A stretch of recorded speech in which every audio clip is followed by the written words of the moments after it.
Das geht unter die Haut. Seit Januar müssen Tätowierer ihr komplettes Farbsortiment erneuern.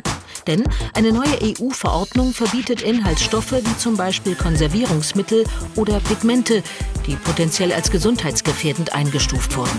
Die Folge? Ein Großteil der bunten Tattoo-Farben darf nicht mehr gestochen werden. Für Tattoo-Studios ein Super-GAU. Denn lange Zeit gab es keine Alternativen. Oder aber die wenigen neuen Farben waren ausverkauft. Jetzt mussten alle auf einmal Farben bestellen, alle sofort, die da sind, alle Tattoo-Studios, nicht nur in Deutschland, komplett in der EU. Ist ja klar, dass dann natürlich auch es knapp wird. Denn alle Hersteller mussten komplett alternative Farben entwickeln, um die Substanzen zu ersetzen, die laut der Europäischen Chemikalienagentur im Verdacht stehen, Krebs oder genetische Mutationen zu verursachen oder Hautallergien auslösen können. Und weil das gedauert hat, gingen viele Tattoo-Studios leer aus und mussten Termine absagen. Dass wir viele Kunden dadurch auch verloren haben oder auf Standby-Modus gestellt haben, das erwarten müssten. Zweitens sind die Farben natürlich sauteuer geworden. Also die Preise haben sich verdreifacht teilweise. Preisexplosion auf der einen Seite, verunsicherte KundInnen auf der anderen. So auch Kevin, der sich regelmäßig tätowieren lässt.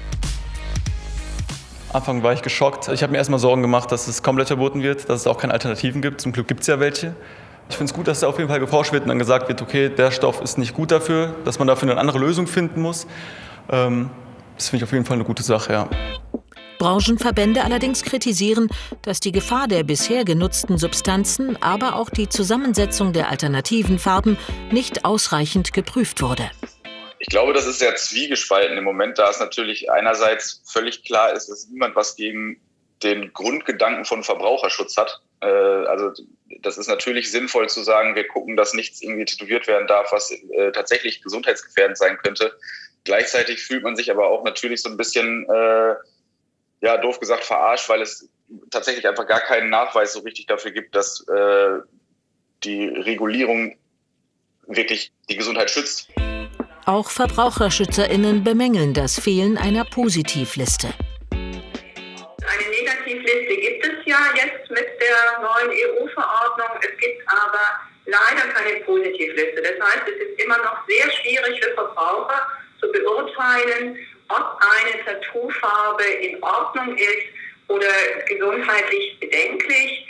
Das wäre nicht das Schönste, wenn es eine Liste gäbe mit Tattoofarben, die zuverlässig geprüft sind und auf deren gesundheitliche Unbedenklichkeit man sich verlassen könnte. Dafür fehlen aber Daten und Studien.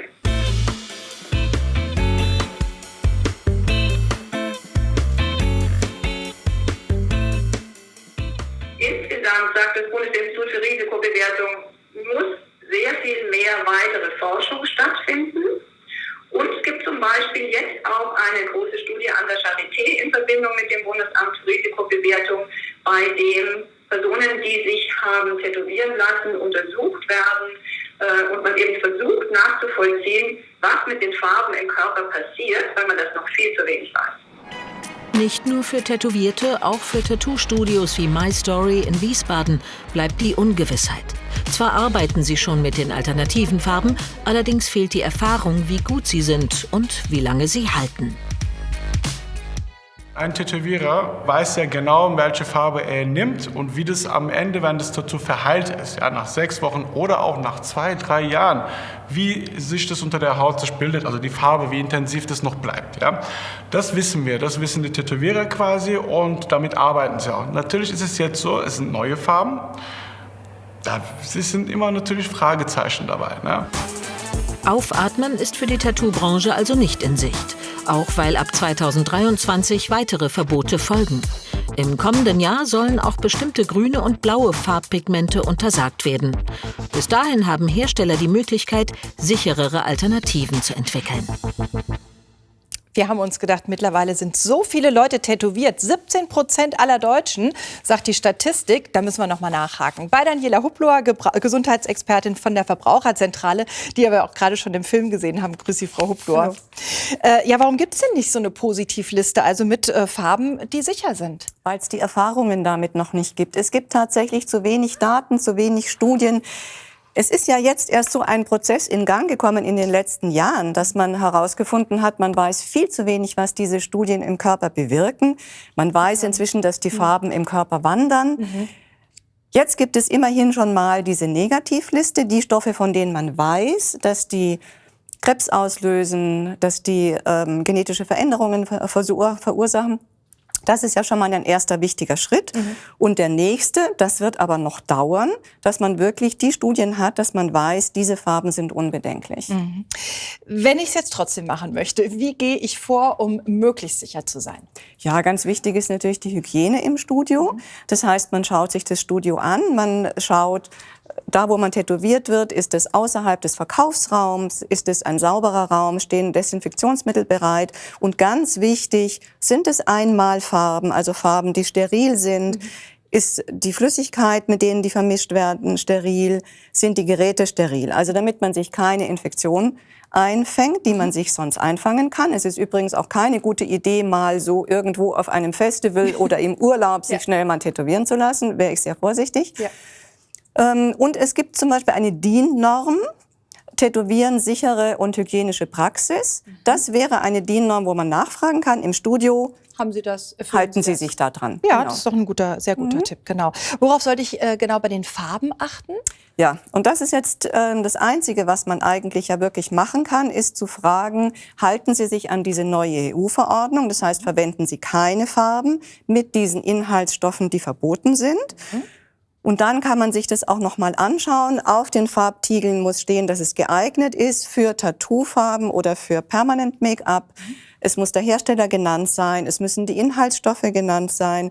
Und eine gute Idee wäre auch, sich das abzufotografieren, dass wenn später mal Allergien oder irgendwas auftritt, dass man weiß, das sind die Farben und das waren die Inhaltsstoffe. Ah, okay, sehr gut. Übrigens, auf der Seite safertattoo.de gibt's eine Checkliste für die Studioauswahl, da kann man auch noch mal genau gucken. Wer sollte sich denn auf keinen Fall tätowieren lassen? Also man rät auf jeden Fall schwangeren und stillenden Frauen ab, weil die Inhaltsstoffe, wie gesagt, im Körper wandern, auch eben das Baby erreichen könnten. Ja. Und Personen, die Schwierigkeiten mit dem Immunsystem haben, mit Blutgerinnungsstörungen, würde man sehr vorsichtig sein. Und auch Personen, die allergisch reagieren, also gerade auch bei einer Nickelallergie, Nickel-Chromallergie, lieber die Hände weg davon lassen, gibt es häufig Probleme. Schlimmster Fall, es geht was schief. Wer haftet dann? Naja, unter Umständen das Tattoo-Studio, wenn jetzt wirklich Narben verursacht werden und so, aber wenn es eine selbst verursachte Behandlungsbedürftigkeit ist, so nennt man das im Sozialgesetzbuch, dann kann die Krankenkasse eben die Kosten zum Teil auf den Verbraucher, auf den Patienten abwälzen, auch Krankengeld kürzen. Also da können dann noch hohe Kosten auf einen zukommen. Okay, die man dann tatsächlich auch zum Teil zumindest selber tragen muss. Für viele ist ein Tattoo ja gar nicht mehr lebenslänglich, wie man das ja eigentlich so denkt, sondern die sagen, ach, dann zur Not mache ich es wieder weg. Ist das echt so einfach? Also die Trennung von einem Tattoo ist nicht einfach. Erstens kann die sehr teuer sein, 10 bis 20 Mal teurer als das Tattoo selbst. Dann ist es so, dass Lasern ist ja das, was jetzt eigentlich so, denke ich, mit einer der gängigsten Methoden zur Tattoo-Entfernung geworden ist.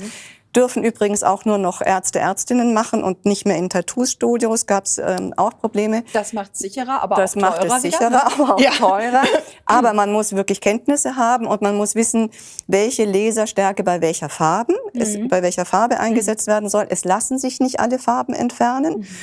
Und vom Gesundheitlichen ist es halt so, der Laser zerschießt den Pigment, den Farbstoff, in ganz viele kleine Teilchen, die dann im Körper verteilt werden. Also dass dann die gesundheitlichen Auswirkungen eventuell auch noch mal größer sind. Also das ist jedenfalls nichts, was man unbedenklich so machen sollte. Oh weia, okay, dann überlegen wir uns das gut. Danke, Frau Huploa. Dankeschön. Also, ich weiß natürlich, ein Tattoo ist nicht nur eine Kopfsache, sondern meistens eben eine Herzensangelegenheit. Wenn es wirklich sein soll, dann achten Sie auf ein gutes, sauberes Studio mit Einwegprodukten und machen Sie ein Bild von den Farbetiketten für den Fall, dass Sie auf die Farben reagieren.